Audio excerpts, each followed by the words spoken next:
You are a traitor to the crown and to me! There was a moment in the court of Henry VIII when Anne Boleyn looked Thomas Cromwell in the eye and told him, not whispered, not implied, that she wanted his head cut off. She didn't hide behind subtlety or courtly charm. She said it plainly, in front of people. And Thomas Cromwell, the blacksmith's son, who had clawed his way into power and had the ear of the most dangerous man in England, never forgot. No one ever threatens a man like Cromwell and walks away unscathed, least of all a queen whose crown rested on the same fragile lies that could be used to crush her. In the beginning, they were allies. She wanted the throne, and he wanted to serve a king who needed to be rid of his first wife. It was convenient, transactional, and useful. Anne Boleyn and Thomas Cromwell rose together. On the back of Catherine of Aragon's downfall. On the blood of the monasteries they ransacked. On the backroom politics of faith and power. And who got what once the church's coffers were looted. But power is never shared in Henry's court for long. Ambition turns friends into enemies. And once a queen starts preaching sermons that compare you to the Bible's most treacherous villains, you don't wait for the axe to fall. You build the scaffold first. Anne believed her crown was safe. She had played the game and won. For 7 years. She had kept the king desperate, dangling love and lust just out of reach until he broke the country's religion just to marry her. But in the 3 years that followed, she failed to give him a son, grew restless with his affairs, snapped at courtiers, and made enemies out of men who held knives behind their backs. She wasn't the sweet, submissive queen. She was clever, sharp-tongued, and dangerously outspoken. Too much so for a woman who still needed the king's love to survive. And Cromwell, he was patient, quiet, watching, waiting for the moment when her fire turned into fuel for her own pyre. That moment came in late January of the year, 1536. On the same day her old rival, Catherine of Aragon, was laid to rest. Anne miscarried a child, believed to be a boy. Henry took it as a sign from God. He had changed a kingdom for her. And she gave him disappointment. The tides turned fast. Whispers started. Cromwell vanished from court for a week. Some said to recover from an illness. Others knew better. He wasn't sick.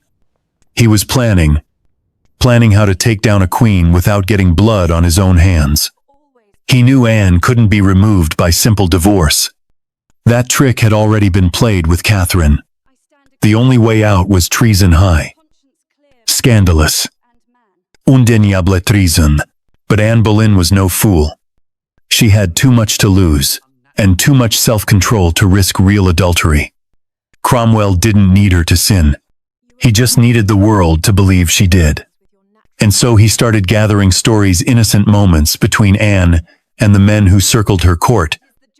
Compliments, glances, smiles twisted into crimes, and friendly exchanges weaponized into death sentences.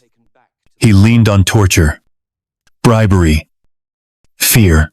He spun a web and pulled in her brother George, her trusted musician Mark Smeaton, the king's own friend Henry Norris, and others who had crossed him politically. Convenient ennemi. Collateral damage. And the King Henry didn't flinch. Once Cromwell presented the case, Henry turned cold. One moment he was laughing at a May Day tournament. The next he was storming out in silence, calling his men to arrest the same courtiers who had cheered with him that morning. Anne still didn't know. She smiled, unaware that her last moments of freedom were ticking away. On the 2nd of May, she was taken to the Tower. No ceremony. No kindness. Just a locked door and a slow unraveling of everything she'd fought for. From behind those walls, she wrote a letter to Henry. She begged. She raged. She reminded him of the vows they'd made, of the daughter she'd given him, of the injustice she was suffering. Cromwell, ever the tactician, kept that letter. Maybe he showed it to the king. Maybe he burned it. Maybe he read it alone and smiled, knowing she had finally learned what it meant to be powerless. Her trial was theater. The charges were grotesque adultery, incest, perversion, a hunger so wild it supposedly drove her to her brother's bed. There were no real witnesses, no fair hearing, only a room full of men who knew what verdict was expected. Anne, even then, stood tall. She answered calmly. She denied every word. She tried to defend herself with dignity, but justice had already been bought and sold. She was sentenced to death by beheading, not by axe, but by sword. An imported French executioner known for his precision, summoned to bring her life to a clean end. A mercy. Some said, an irony. Others whispered Anne had flirted with French fashions and French politics. Now she would die the French way. On the 19th of May, Anne Boleyn walked to the scaffold. The crowds gathered. The wind blew. She wore red under her cloak, the color of martyrdom. She made no screams, no pleas, just a small laugh about her little neck and a prayer for the king's soul. When the blade fell, there was silence, followed by cheers. Not for her death, but for the future. Jane Seymour was waiting in the wings, the next queen already chosen. And Cromwell, he rose higher than ever. He arranged a powerful marriage for his son. He basked in the king's favor. He built more palaces, tore down more monasteries, and silenced anyone who dared speak Anne's name with affection. He didn't swing the sword, but it was his hand that pointed where it should fall. This was not just the fall of a queen. It was the calculated destruction of a woman who had dared to speak, dared to fight, dared to want. Anne Boleyn played the game, made the king break the world for her, and in the end, lost everything because she thought she could outplay a man like Thomas Cromwell. But in Tudor England, power always had a price. And for a woman with a crown and a sharp tongue, that price was her head. She was not supposed to be the heir. She was supposed to be a son. A warrior prince born of the marriage that tore England from the Pope, that split the church in two, that left a trail of ruined monasteries, broken oaths, and betrayed women in its wake. When Anne Boleyn screamed in childbirth on a September morning in the year 1533, Henry VIII was already dreaming of a boy who would carry his name into the next 100 years. But what he got instead was a girl red-faced, squirming, stubborn. They named her Elizabeth. The birth was announced with muted celebration, masks of joy worn over deep cracks of disappointment. Henry tried, for a while, to act pleased. He named her princess, gave her a household, and assured the court that sons would surely follow. But something in the air had shifted. Anne, crowned in a golden coronation, meant for a male heir's mother, knew it. The courtiers knew it. The foreign ambassadors whispered it. She had failed her only job. And in a court where women were rarely forgiven for failure, her daughter's very existence became the crown she could never hold securely again. But Elizabeth, even as a newborn, was dangerous. She was proof that Henry had defied the church, cast off Catherine of Aragon, married a woman accused of witchcraft and ambition, all for a girl. The blood spilled to make way for Anne was still wet when another wave of betrayal began to rise. No one had time to wonder what kind of queen this child might become. All that mattered was that she was not a boy. And worse still, she had the Boleyn eyes. In the beginning, Elizabeth lived in splendor. Her own court, her own staff, nurses, governesses, tutors. She was swaddled in silk, rocked to sleep by women paid to smile. Anne visited when she could, kissing her daughter's head, whispering dreams of a future ruled by women. But outside the nursery, the world had started to turn. The miscarriages, the fights, the public sermons, the whisper campaigns. Anne was unraveling, and Henry, once obsessed with her, now looked at his queen and saw only political inconvenience. By the time Elizabeth was 6 months old, Henry was already considering replacing her mother. By the time she was 2, her mother's head was gone. The story of Elizabeth's early years is written in silence, in the shifting glances of courtiers, in the locked doors and stripped titles. After Anne's execution, her daughter, once the most celebrated infant in England, was declared illegitimate. Her royal status vanished overnight. She was removed from court. Her household disbanded. Her name was no longer spoken beside the word princess. She became simply Elizabeth Tudor, the king's bastard. And yet, in that fall from grace, she was safer than ever, because while her half-sister Mary, daughter of Catherine of Aragon, and had spent her youth clashing with Anne and suffering the wrath of her father's paranoia, Elizabeth disappeared into the margins. She was raised quietly, in the countryside, under the watch of sharp-eyed guardians who knew too well how dangerous it was to raise a royal child in a country still trembling from religious shockwaves. England was bleeding. Monks were hanged. Icons were smashed. The Latin Mass had been replaced. The saints defaced. And the king now sat as the supreme head of the church. All of it had started with Anne Boleyn.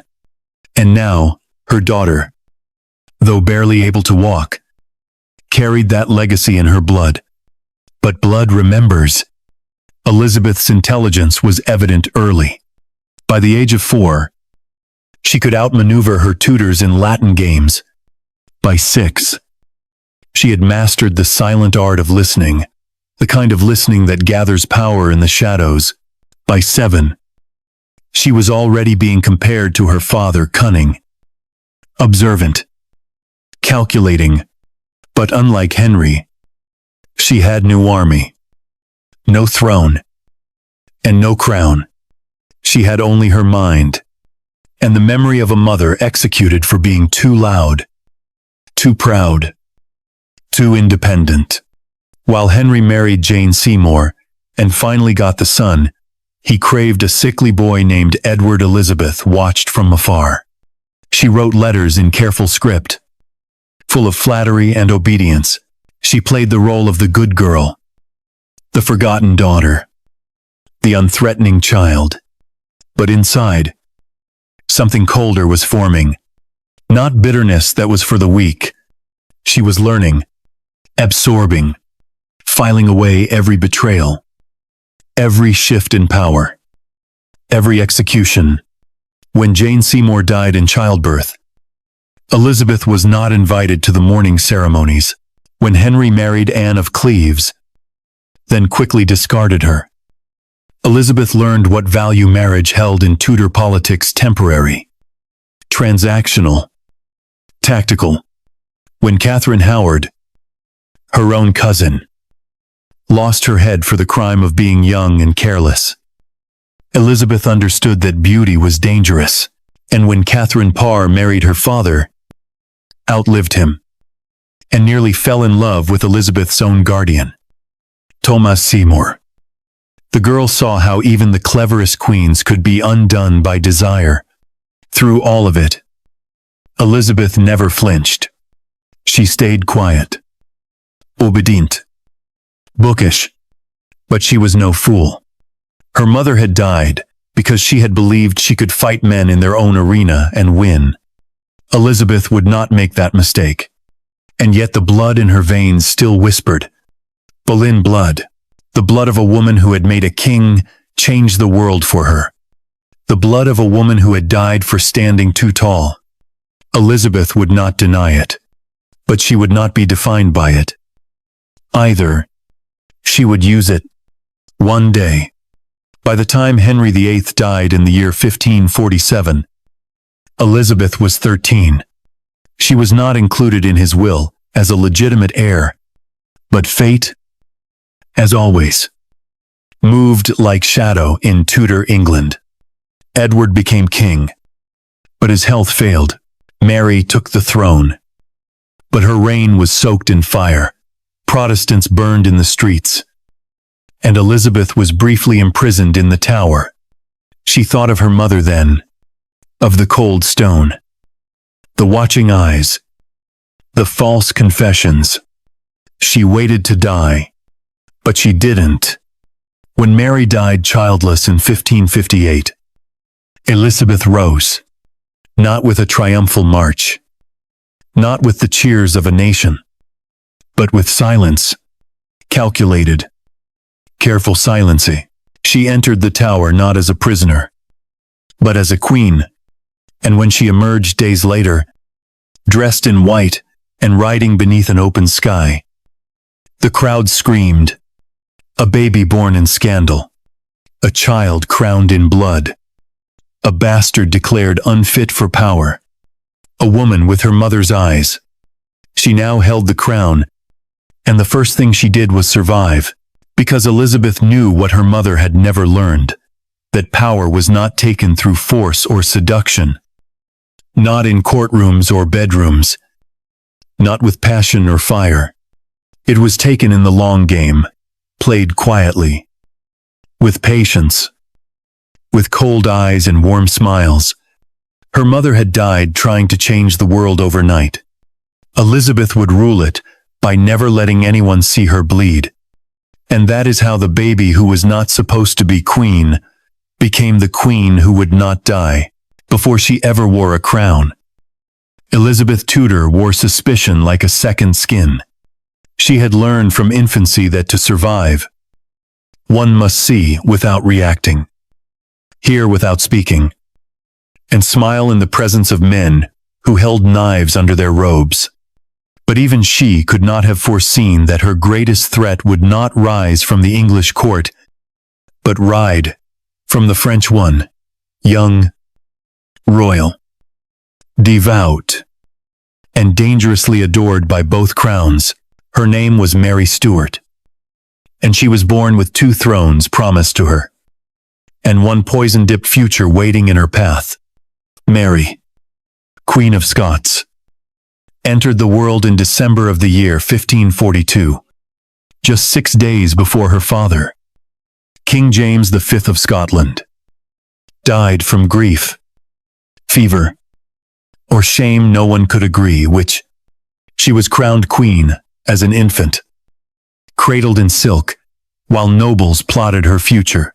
She was the last hope of the House of Stuart, a Catholic star burning over a Protestant storm. Her country needed protection.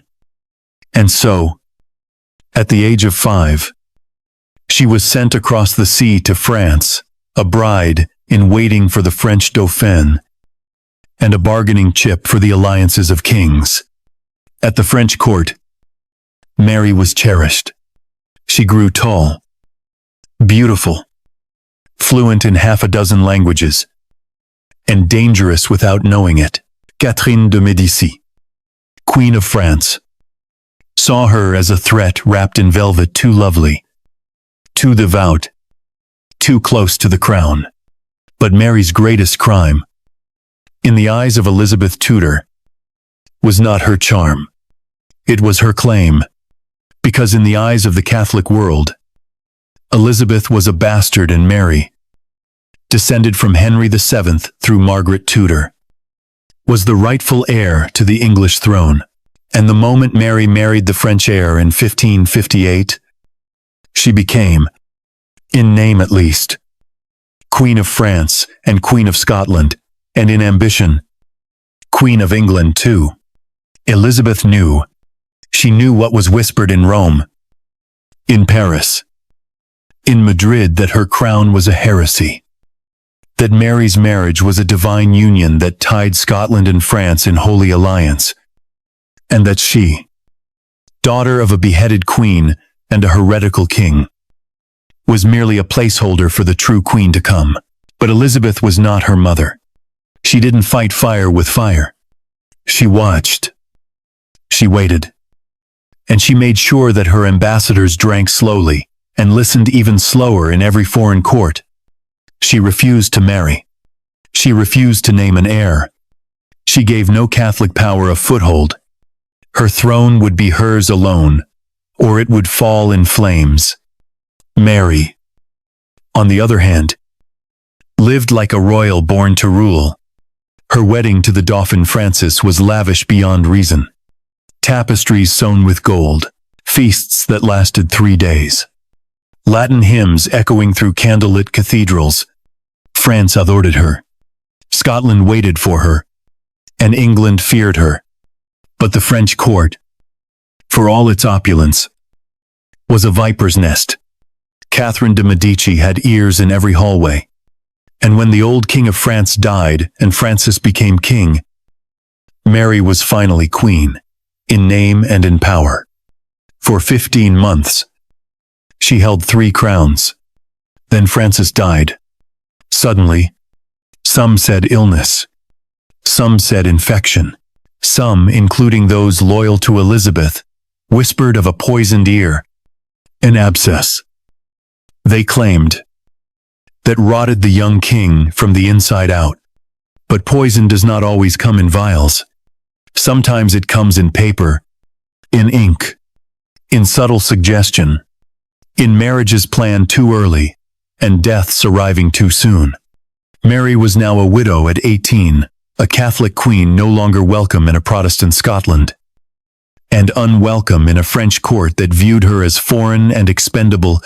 She returned to Edinburgh in 1561 to a country she had not seen since she was 5, and was met not with celebration but suspicion.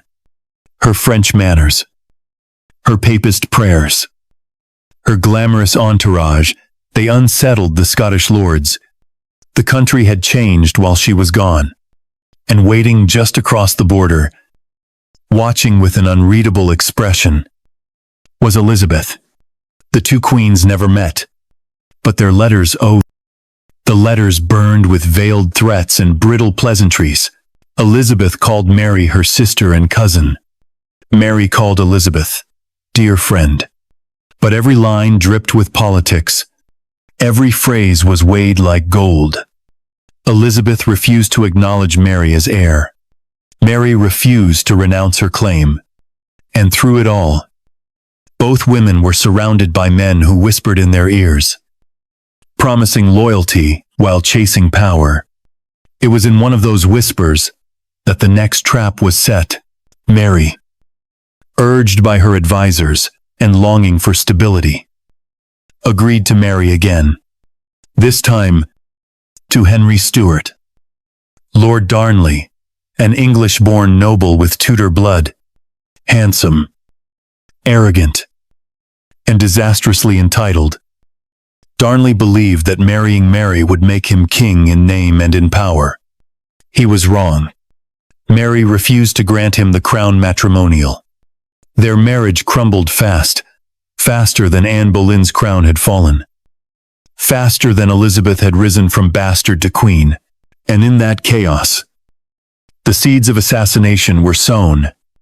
Darnley's murder, just 2 years into the marriage, was gruesome. His body was found in a garden, strangled, after an explosion tore through the house he was supposed to be sleeping in. The crime shocked Europe, and the fingers pointed everywhere. To Mary's court, to her advisors, to her next husband, James Hepburn, Earl of Bothwell, who was later accused of orchestrating the plot. Elizabeth watched from afar. She sent letters, not of accusation, but of subtle warning. She summoned her ambassadors, instructed them to speak kindly, but observe closely. Mary, she feared, was falling into a trap, or worse, setting one, and then, in a move that would echo through history, Mary married Bothwell, the man suspected of killing her husband.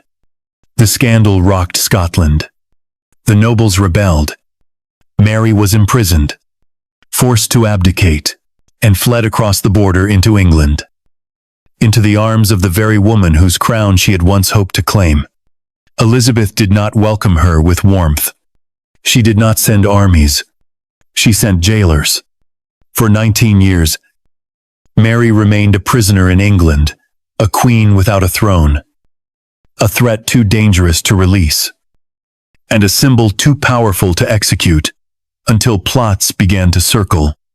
Catholic uprisings, assassination attempts, messages written in code and smuggled in barrels.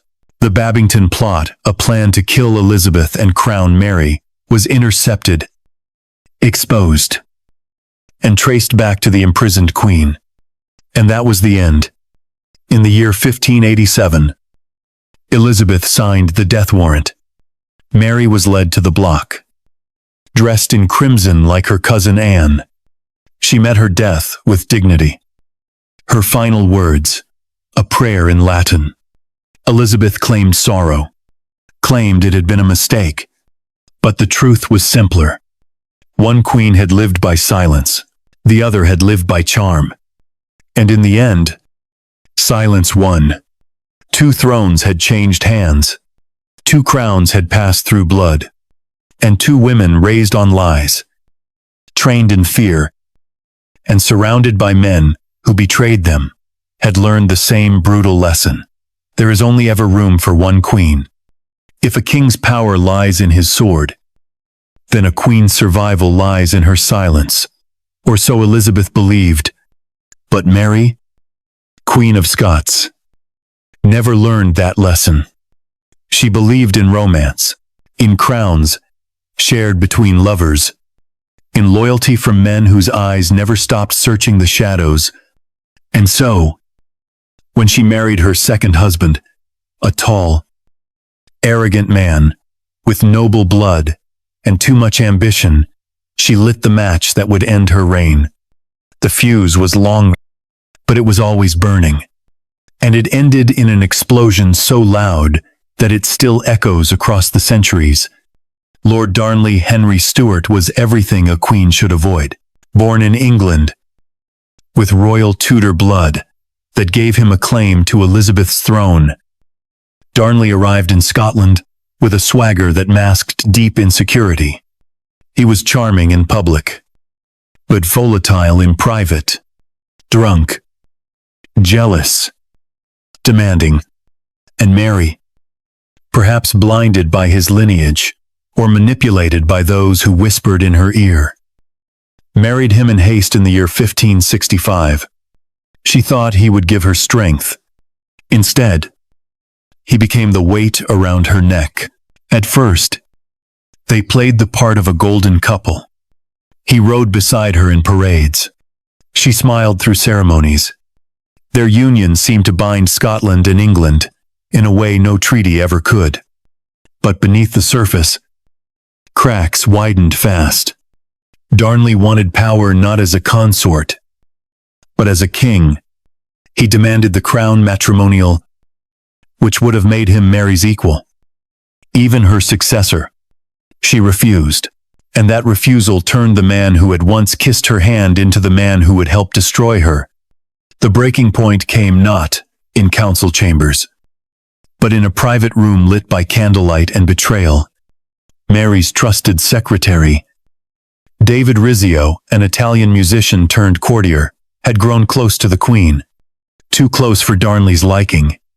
Their friendship sparked rumors, whispers, lies, and one March evening in the year 1566, Darnley and a group of armed nobles burst into Mary's chambers. She was 6 months pregnant. They held her down, Rizzio was stabbed more than 50 times in front of her. His blood-soaked hair skirts. They dragged the body out as if it were nothing more than trash. Mary never forgot that night.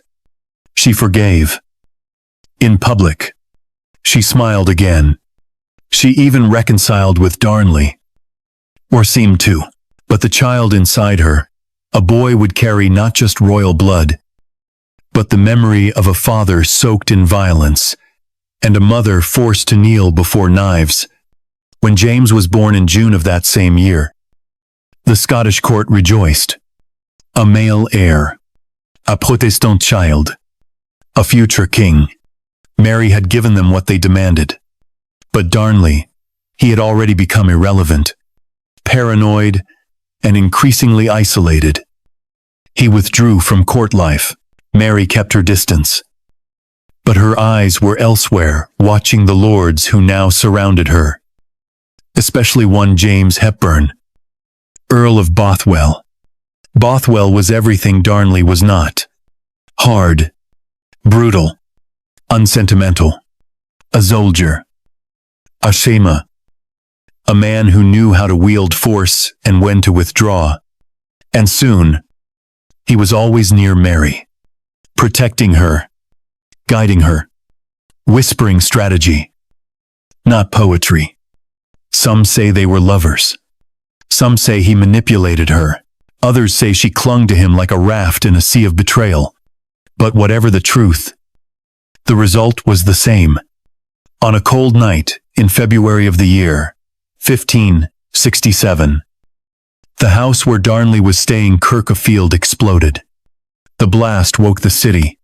People ran to the wreckage, where they found the strangest thing. Darnley's body was outside the ruins. He had not died from the explosion. He had been strangled, perhaps smothered, then left in the garden. The message was clear. This wasn't an accident. It was a statement. The court reeled. The people whispered. And Mary, she hesitated. She mourned. Publicly. Wore black. Ordered an investigation. But 3 months later, she married Bothwell, the man most suspected of organizing Darnley's murder. It was a decision so catastrophic that even her allies turned against her. The nobles rebelled. They claimed she had been abducted by Bothwell, then seduced or raped. Others said she was complicit. Some believed she had orchestrated it all. What mattered most was not the truth, but the perception. The image of a queen marrying her husband's suspected killer was too grotesque to be forgiven, even if she had been coerced, even if she had no choice. The damage was done. Mary, once a golden bride of France, once a queen 3 times over, now found herself hunted in her own kingdom. The rebellion rose fast. She met her enemies in battle at Carberry Hill. But her troops melted away. Bothwell fled. Mary surrendered. She was imprisoned in Loch Leven Castle and forced to abdicate the throne. Her infant son, James, not yet 1 year old, was crowned King of Scotland. She had ruled since birth. Now, she was nothing more than a prisoner. But Mary wasn't finished. Not yet. In the summer of the following year, she escaped her castle prison with the help of loyalists. She raised an army. She fought at the Battle of Langside. And she lost. Again. This time, there was no home left for her in Scotland. She fled across the border, seeking asylum from the one woman who had every reason to fear her, Elizabeth. The Queen of England had watched the explosion, the marriage, the rebellion, and the abdication from a distance. Now, Mary was in her hands. Elizabeth did not celebrate. She did not welcome her cousin with open arms. She ordered her detained. 19 years later, she would order her executed bailing 9 the And as for James, the child born from bloodshed, who had watched his father die, his mother fall, and his crown placed on his head before he could speak, he would grow up under Protestant regents. He would be taught to despise Catholic plots, to rule with caution, and to speak like an Englishman. And when Elizabeth died without an heir, it would be James who crossed the border and took her throne, uniting the two kingdoms his mother had once tried to hold by marriage, then lost by murder. The husband had exploded, the queen had fallen, and the son, the silent son, would wear both crowns. It began with fear, not swords, not speeches, not royal proclamations, just fear. Fear that the wrong marriage could hand the English crown to foreign hands.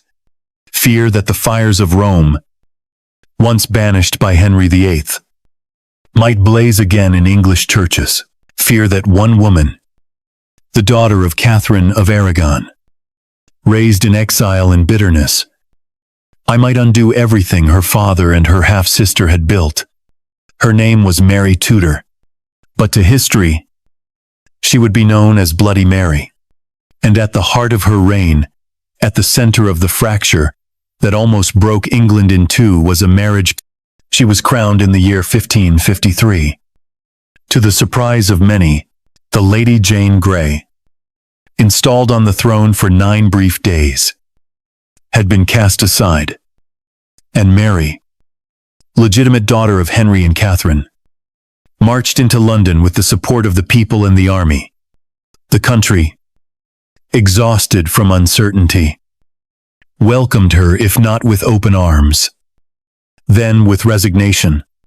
At last, a true-born heir, a queen who had suffered, survived, and now would rule. But Mary had not waited 25 years to simply wear a crown.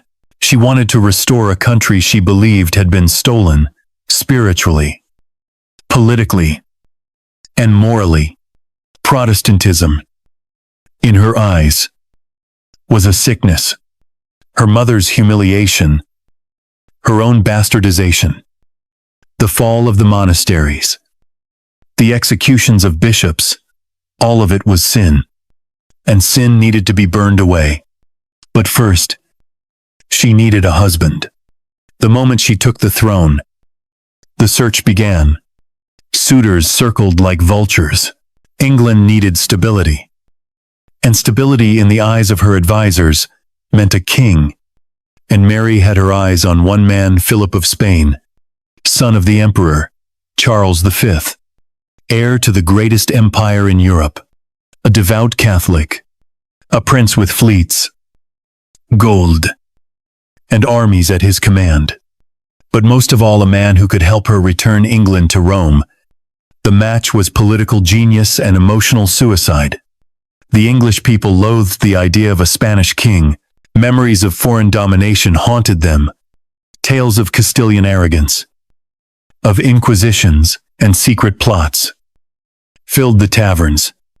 And Philip, cold, reserved, loyal only to the Habsburg cause, made no effort to endear himself to them. But Mary insisted. She was in love, or perhaps in desperation.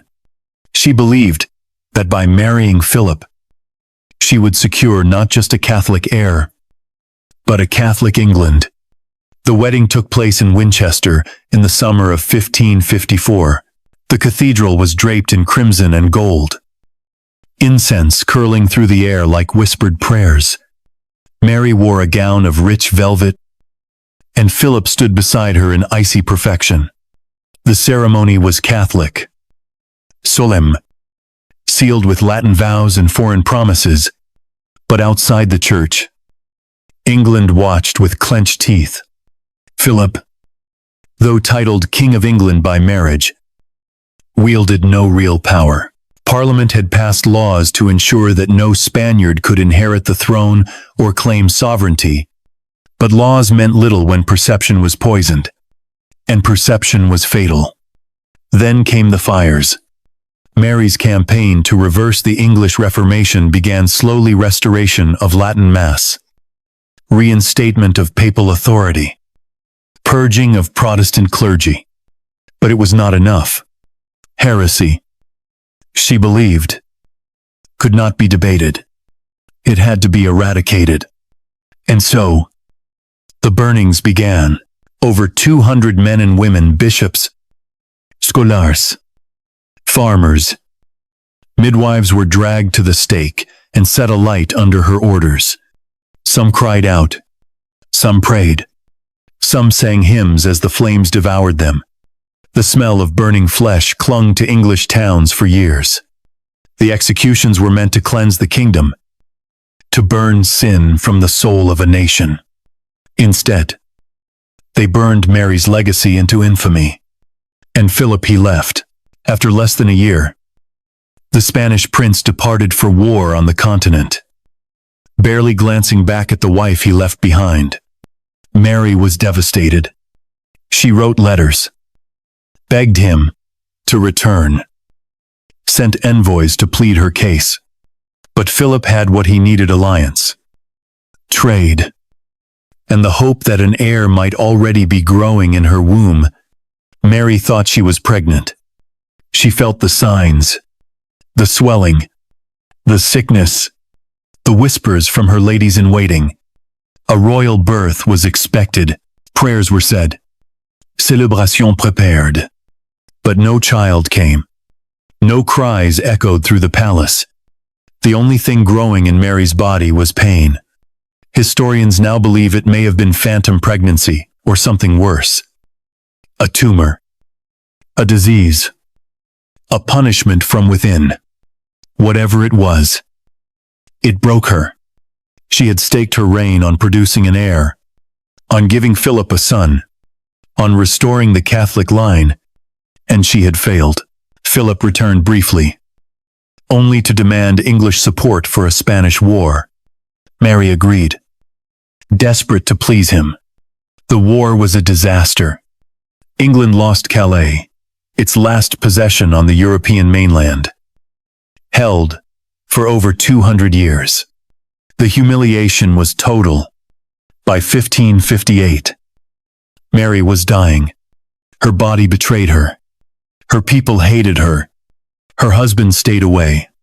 And her kingdom, torn by fire and fear, waited for what would come next.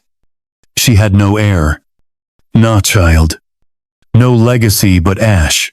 There was only one choice: Elizabeth, the half-sister she had once feared, the Protestant daughter of Anne Boleyn, the woman whose very existence Mary had tried to erase. And now, she would be queen. Mary died alone, her womb empty, her prayers unanswered. The marriage that was supposed to save the kingdom had shattered it.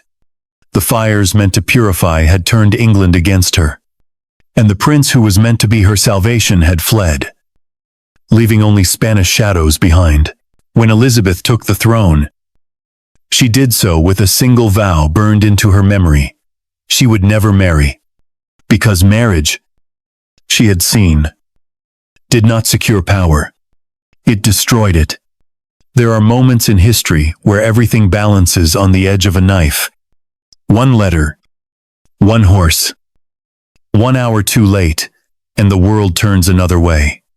For Elizabeth Tudor, that hour came when her cousin, her prisoner, her rival Mary, Queen of Scots, escaped, not in whispers, not in rumor, but in flesh and fury, with banners rising and men swearing oaths in her name. For 19 years, Elizabeth had kept her locked away.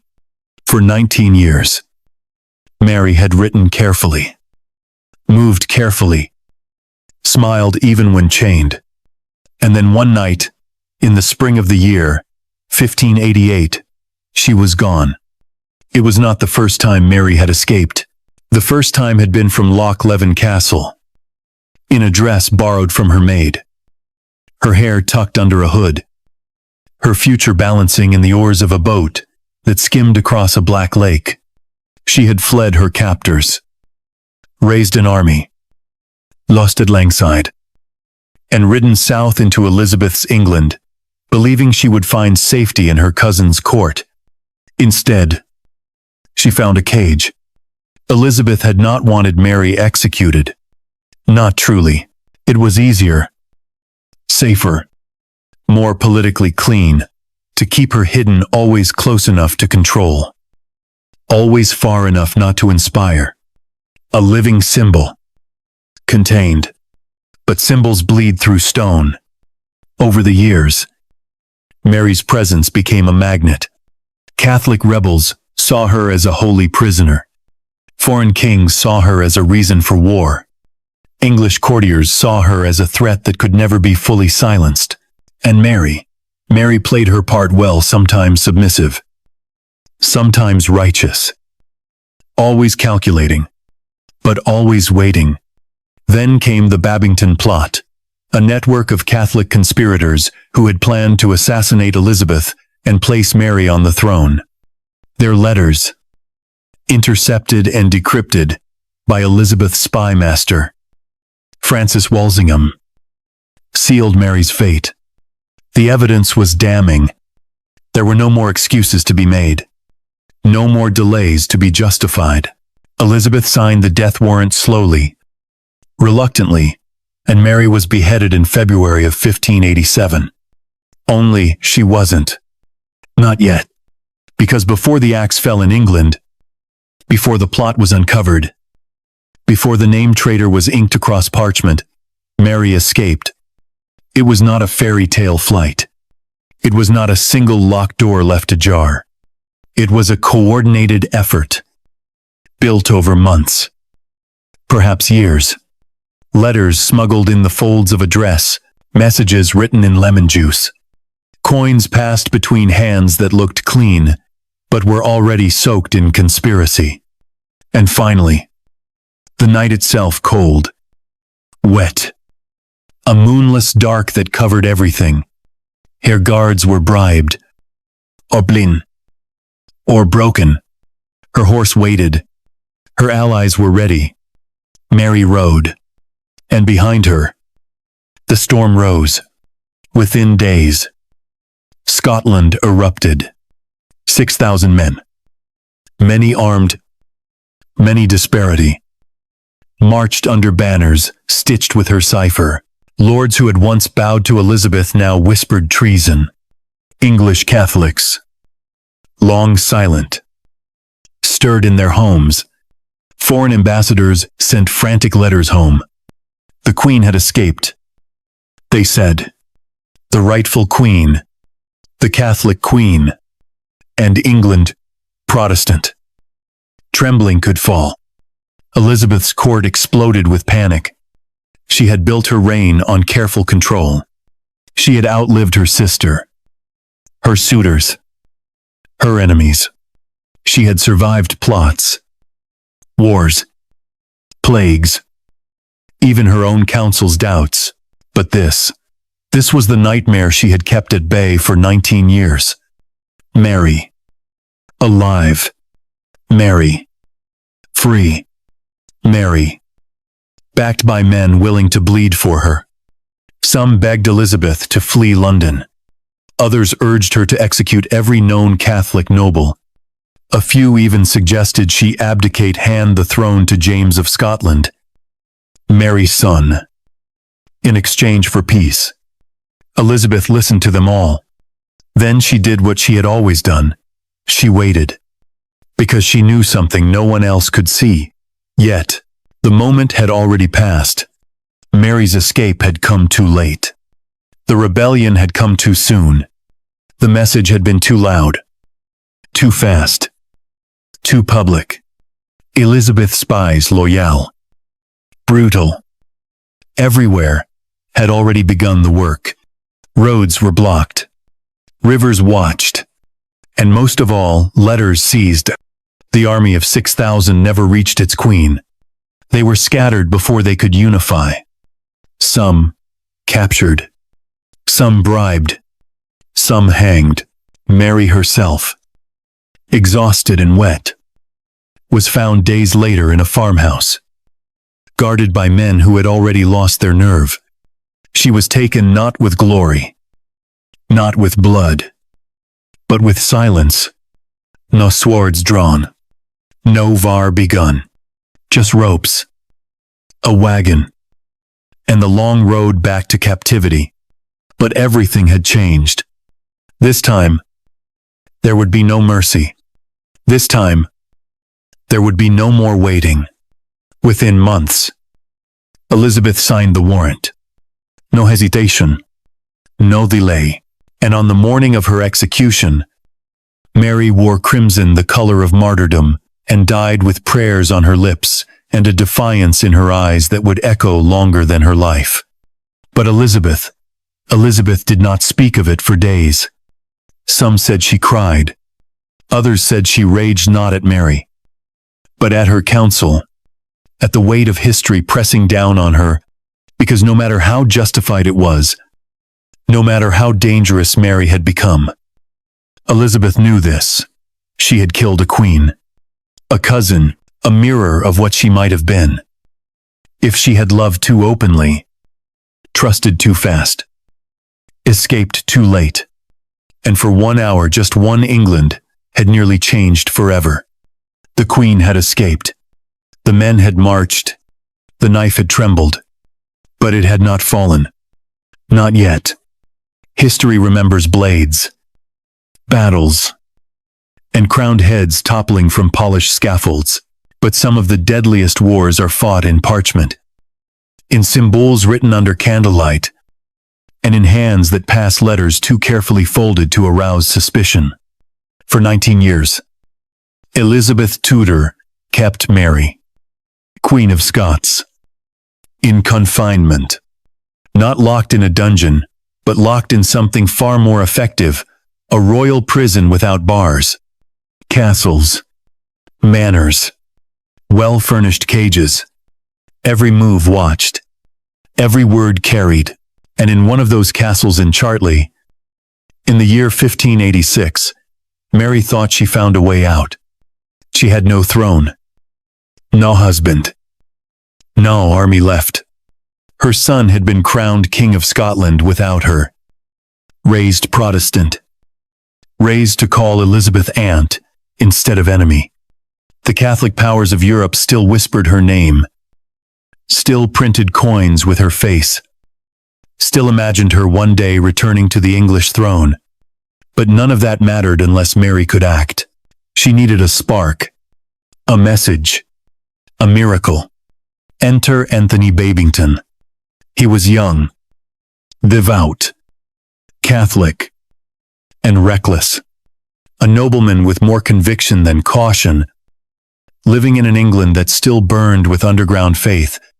He and his circle, 6 conspirators bound by oaths and visions of divine revolution, dreamed of rescuing Mary, assassinating Elizabeth, and restoring the true faith to England.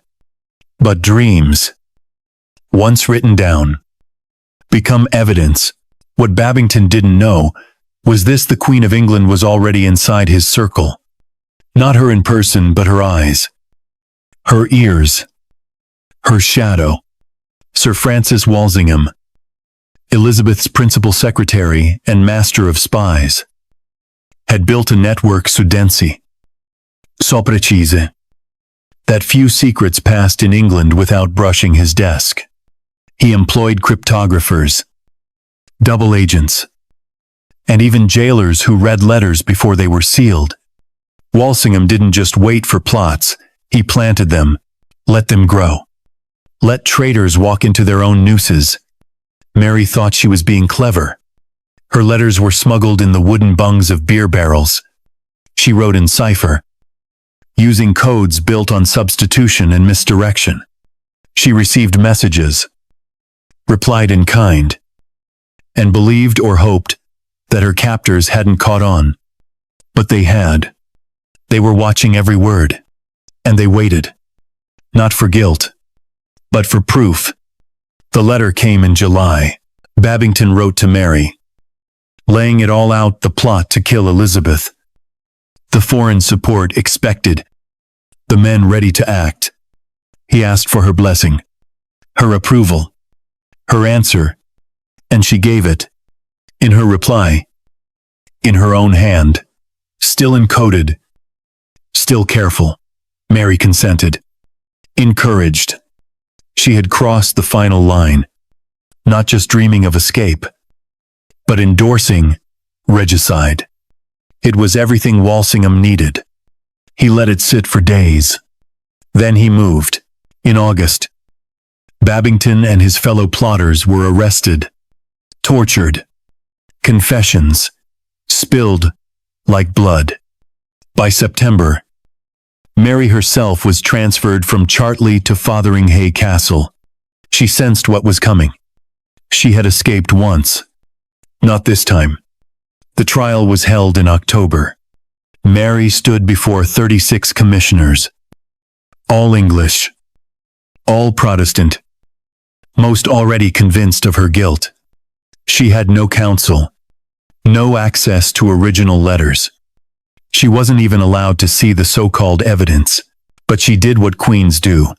When stripped of power, she stood tall, spoke plainly, and turned the charge on her captors. She declared herself innocent. She claimed entrapment. She reminded them she was a queen, and that killing her was no mere act of law, but an act of war. They convicted her anyway. Elizabeth hesitated. She always did when it came to Mary. The warrant was signed, then unsent, then signed again. Counselors pressed her. Foreign threats mounted. Rumors spread that the Pope would excommunicate any Englishman who carried out the execution. But Walsingham and Lord Burghley knew better. This wasn't just about security. This was legacy. Elizabeth's throne, Protestant, female, contested, could not survive a living Mary. One queen had to die for the other to live. The final blow came not from a sword, but from ink. Elizabeth claimed she never truly meant to send the warrant, that it was delivered without her consent, that someone else, Davison, a secretary, had misunderstood. It was political theater. A queen, washing her hands of blood she had long known would be spilled. And so, on the morning of February the 8th, in the year 1587, Mary, Queen of Scots, walked into the great hall of Fotheringhay. She wore a crimson gown, the color of martyrdom. She carried a crucifix. She forgave her executioners.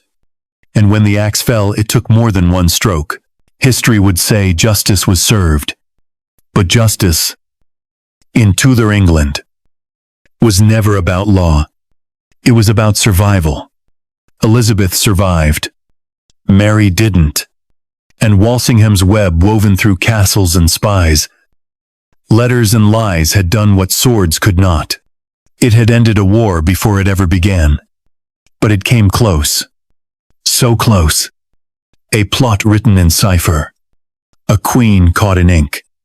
A castle that held too many secrets for too long. And a plot that almost worked.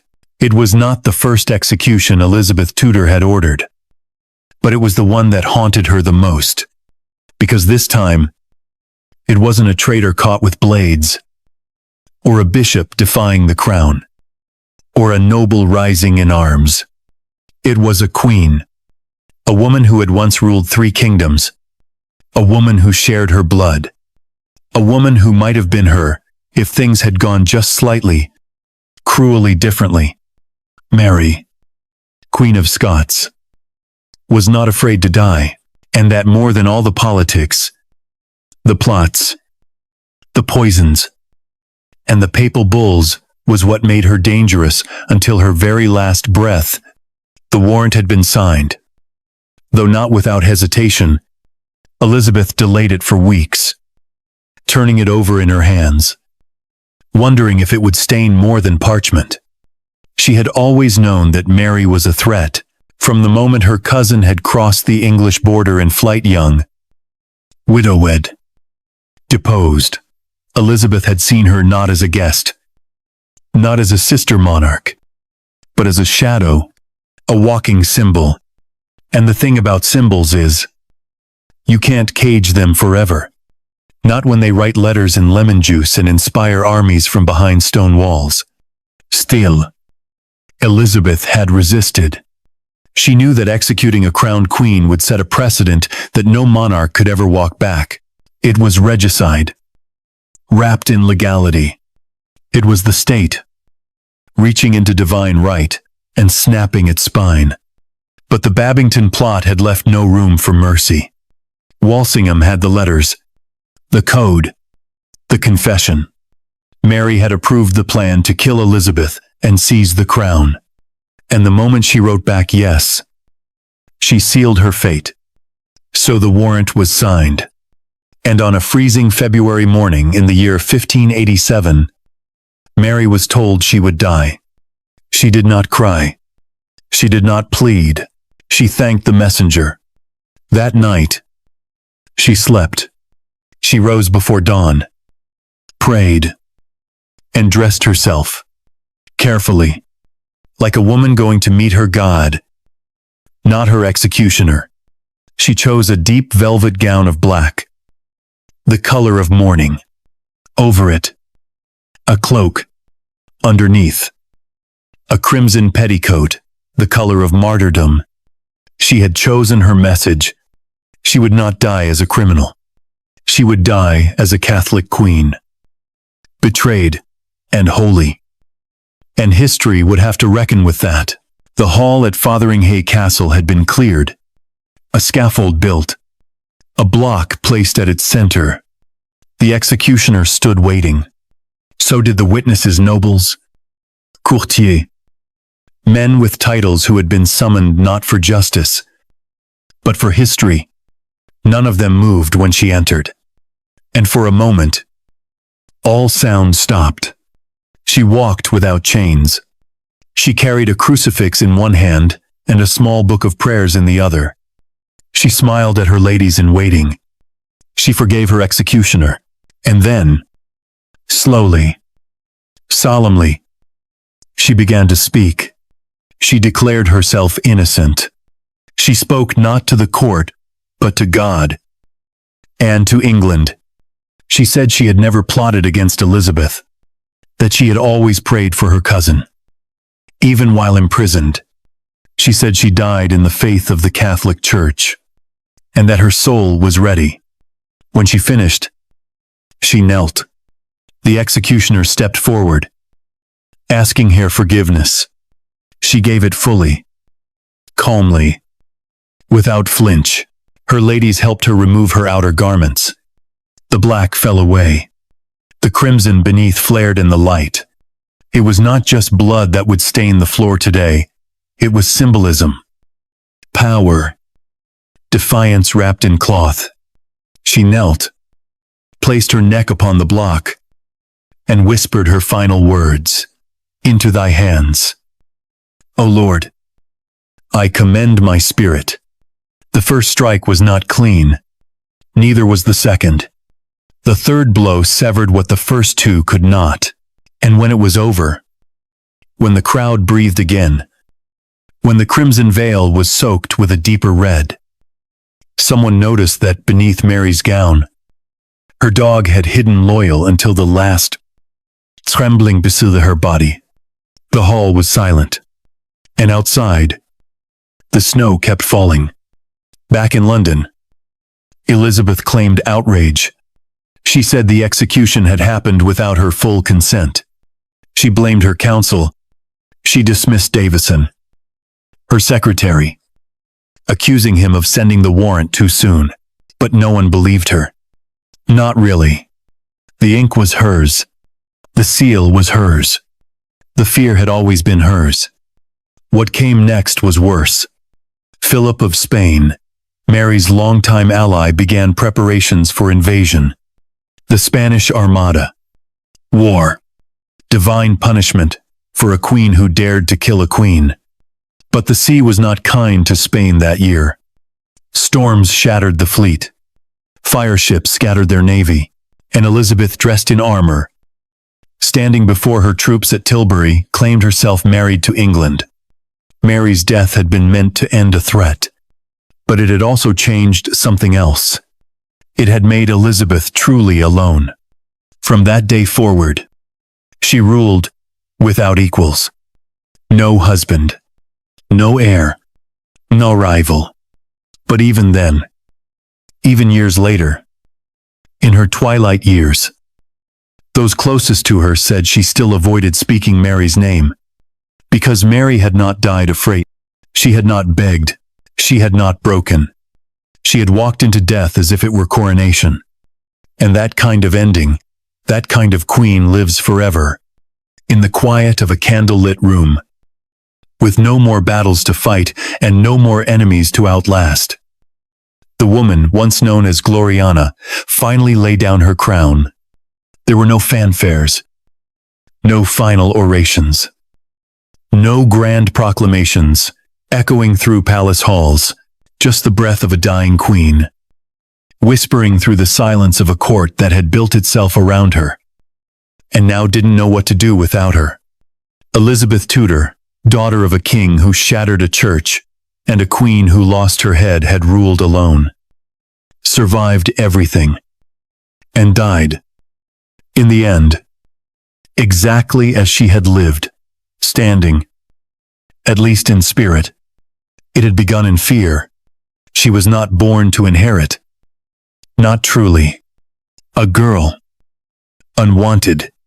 Declared illegitimate before she was 3. Motherless before she could speak. Raised under the shadow of one sister's rage and another's ghost. She learned early that the crown was not something given. It was something defended. With wit. With silence. With the art of saying just enough, but never too much. Her throne had not been built with stone, but with words and with the graves of those who underestimated her. Mary of Scots had tried to replace her. Philip of Spain had tried to burn her. Parliament had begged her to marry. Courtiers had plotted to manipulate her. Even her own body had tried to betray her, denying her both husband and heir. But she endured, and in that endurance, she became something no other monarch of her time could claim, a legend before death. A woman who ruled not with brute strength, but with brilliance. She made herself a symbol, the Virgin Queen, the living embodiment of England itself, and in doing so, she made herself untouchable. But symbols grow heavy, and by the final years, the weight had settled into her bones. She no longer danced. The fire-red wigs became heavier, the paint thicker, the eyes more tired. Those who had once adored her now waited quietly for her breath to slow. She had outlived them all, her lovers, her enemies, her sisters, her poets. Even the younger men she had once flirted with from behind a fan now spoke of succession. Not of suitors. There was no heir. Only questions. James of Scotland, Mary's son, had been raised carefully, positioned delicately. Elizabeth never named him publicly. Not once. But in her silence, the future was already written. When she could no longer speak, those around her claimed she had gestured, pointed, murmured something about my cousin. Maybe she did. Or maybe she simply let the world decide. Because even at the very end, Elizabeth understood the most dangerous truth of all. Power is not kept through violence. It is kept through memory. And so, when she died, on a cold March morning in the year 1603, England did not crumble. It bowed. There was no panic. No bloodshed. The crown passed to the son of the woman Elizabeth had once executed. And still, no one dared speak against her. Because how do you accuse a woman who had never claimed to be perfect, only necessary? She had ruled without a husband, without a child, without apology. She had buried the woman who tried to take her throne and had wept in silence afterward. She had watched flames rise under her sister's reign and replaced them with a golden age of ink and song and steel. She had reigned over the death of an old world and the birth of an empire. And then she died. Not with noise, not with grandeur, but with the simple, impossible dignity of a queen who had learned long ago that crowns are not worn, they are carried, and she carried hers. Every hour. Until the end. So tonight, as the candles dim and the voices quiet, let this be her lullaby, not the tale of a perfect monarch, but of a woman flawed, clever, alone, fierce, who never stopped walking forward, even when her mother's name was a curse, even when every alliance was a threat, even when love had to be locked away, even when death sat beside her bed. Elizabeth died, standing, and in doing so, she gave England the spine to stand. 2.